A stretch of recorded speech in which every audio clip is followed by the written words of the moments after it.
దేవుని పరిశుద్ధ నామమునకు మహిమ కలుగును గాక. మహాగణుడును మహోన్నతుడనైన యేసయ్య ఘనమైన నామములో ఈ ఉదయకాలం ఈ యొక్క కార్యక్రమాన్ని వీక్షిస్తున్న మీకు అందరికీ నా ప్రత్యేకమైన వందనాలు. దేవుని యొక్క సన్నిధిలో మరొక దినాన్ని ప్రభు మనకిచ్చారు. ఈ దినం దేవుని యొక్క వాగ్దానాలు జ్ఞాపకం చేసుకునే శక్తిని దేవుడు మనకిచ్చారు. దేవుని యొక్క వాగ్దానాలు ఎన్నో దినాలుగా మనను ప్రతి దినము బలపరుస్తూ ప్రతి ఒక్క అనారోగ్య పరిస్థితిలోంచి కానీ, ఆర్థిక ఇబ్బందులోంచి కానీ, లేకపోతే శారీరక కృంగుదలలోంచి కానీ దేవుని వాగ్దానాలు మనల్ని ఎప్పుడు బలపరుస్తూనే ఉన్నాయి. ఈ వాగ్దానాలు నమ్మటం వలన, విశ్వసించడం వలన మరింత ధైర్యం మనకు ఉంటుంది, మరింత బలము దేవుడు మనకిస్తాడు. దేవుని యొక్క సన్నిధిలో మన యొక్క ధైర్యమే మనకు బలము, మన బలమే దేవుని యొక్క వాగ్దానం. కాబట్టి ఈ దినము మనకు బలమైన వాగ్దానం ఏంటో జ్ఞాపకం చేసుకుందామా? పరిశుద్ధ గ్రంథం నుంచి 103వ కీర్తన 5వ వచనం.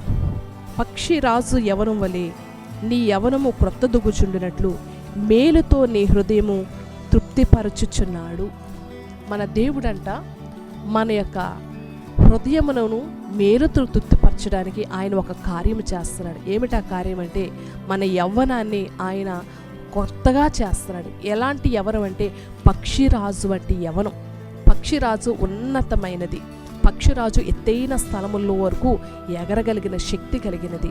అలాంటి శక్తి అంట దేవుడు మరలా ఈ ఉదయాన్ని ఇస్తానని వాగ్దానం చేస్తున్నాడు. నువ్వు ఒకవేళ పెద్ద వయసు కలిగిన వాడవై ఉండొచ్చు, పెద్ద వయసు కలిగిన దానివై ఉండొచ్చు, ఒకవేళ బలహీన సమయంలో ఉండొచ్చు, అనారోగ్య పరిస్థితిలో ఉండొచ్చు. దేవుని మాట ఇదేను నిన్ను బలపరుస్తుంది. ఇదిగో ఒక నూతన యవనాన్ని నీకు ఇస్తున్నాను, పక్షిరాజు వంటి యవనాన్ని నీకు ఇస్తున్నాను. అంతేకాదు మేలుతో నీ హృదయం నేను తృప్తిపరుస్తాను అని ప్రభు ఈరోజు మాట్లాడుతున్నాడు. ఈ మాటలు నమ్మితే, ఈ మాటలు మనము అనేక మందికి షేర్ చేయగలిగితే దేవుడు తప్పనిసరిగా మన జీవితాల్లో ఈ యొక్క కార్యాన్ని చేయడానికి ఆయన సిద్ధముగా ఉన్నాడు. అందుకే యెషయా ప్రవక్త కూడా అంటాడు, యెహోవా కొరకు ఎదురు చూచువారు నూతన బలము పొందుదురు. ఎందుకంటే దేవుని కొరకు ఎదురు చూసినప్పుడు, దేవుని వాగ్దానం కొరకు ఎదురు చూసినప్పుడు ఎప్పుడు తెల్లవారుతుందా? ఈరోజు దేవుడు ఏ శ్రేష్టమైన వాగ్దానం మనకిస్తున్నాడు, ఏ మాట ద్వారా మనల్ని బలపరుస్తున్నాడని ఎవరైతే యెహోవా కొరకు, దేవుని కొరకు, దేవుని మాట కొరకు ఎదురు చూస్తారో వారికి దేవుడు పక్షిరాజు లాంటి యవనమునిస్తాడంట. అంతేకాదు యవనంతో పాటు మేలులు కూడా కలగ చేస్తాడని ప్రభు వాగ్దానము చేస్తున్నాడు. ఎందుకంటే ఆయన మేలు చేసే దేవుడు, ఆయన మాట ఇచ్చి తప్పుటకు నరుడు కాదు, ఆయన మాట ఇచ్చి నెరవేర్చే గొప్ప దేవుడు. అబ్రహాము నిండు వృద్ధాప్యంలో కూడా అతనికి చక్కటి బలమైన ఇస్సాకు అనే కుమారుని ఇవ్వడానికి కారణం ఏంటి తెలుసా?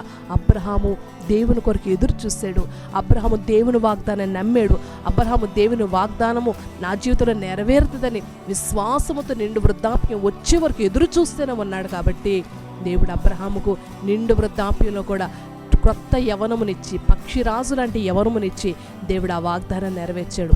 దేవుడు నీ జీవితంలో కూడా బలహీనంగా కృంగి ఉన్నావేమో, అనారోగ్య పరిస్థితిలో ఉన్నామో, ఒక్కసారి దేవుని వైపు చేతులెత్తి నాతో కలిసి ప్రార్థనలో ఏకీపించండి. మహాగణుడా, మహోన్నతుడా, నీకు వందనాలు, స్తోత్రాలయ్యా. ఇదిగో ఈ ఉదయకాల సమయం ఎందరైతే బలహీనతతో అయ్యా ప్రభా నీ యొక్క వాగ్దానాన్ని జ్ఞాపకం చేసుకుంటున్నారు, నీ వాక్యం కొరకు ఎదురు చూస్తున్నారు ప్రభా, వారికి పక్షిరాజు లాంటి నూతన యవనాన్ని వారికి దయచేయండి, నూతన ఆరోగ్యాన్ని వారికి దయచేయండి, వారి జీవితం మేలులు జరిగించండి ప్రభా. ఎందుకంటే ప్రభా అయ్యా నువ్వు బలపరిచే దేవుడు, నువ్వు నాయన ఆరోగ్యం ఇచ్చే దేవుడు, నువ్వు స్వస్థపరిచే దేవుడు, నువ్వు మాట ఇచ్చి నెరవేర్చే దేవుడువు కనుక ప్రభా ఇదిగో బలహీనమైన వారిని, కృంగిన వారిని మీరు లేవనెత్తండి ప్రభా. అయ్యా నూతన శక్తినివ్వండి, నూతన బలమునివ్వండి, నూతన ఆరోగ్యాన్ని దయచేయండి ప్రభా. అంతేకాదు నూతన మేలులు కూడా వారి జీవితంలో జరిగించే ప్రభా అయ్యా నాయన నిన్ను గణపరిచే రీతిలో, నీ సన్నిధిలో సాక్షిగా నిలబడే రీతిలో ఆనాడు అబ్రహామును ఏ విధంగా నువ్వు నిలవబెట్టావో అటువంటి విశ్వాసాన్ని బిడ్డలకు అనుగ్రహించి అయ్యా వారికి నూతన శక్తి, నూతన బలము, నూతన ఆరోగ్యమును దానం చేసి శరీరంలో వేధిస్తున్న సమస్త బలహీనతలను, ఇంటిలో వేధిస్తున్న అసమాధాన పరిస్థితులను, ఒకవేళ చీకటి శక్తుల చేత వేధించబడుతుంటే చీకటి శక్తుల ప్రభావములను నజరేయుడైన యేసు నామములో పొమ్మనగా అర్థిస్తున్నాను. నూతన శక్తి, నూతన బలము, నూతన ఆరోగ్యము ఈ వాగ్దానం వినిచిన వారికి, ఈ వాగ్దానం అనేక మంది షేర్ చేస్తున్న వారికి, ఈ వాగ్దానం ద్వారా బలపరచబడుతున్న వారికి, వారి కుటుంబాలకి మీరు అనుగ్రహించమని యేసయ్య నామములో ప్రార్థించి అడిగి వేడుకొనుచున్నాను పరమ తండ్రి. ఆమేన్, ఆమేన్.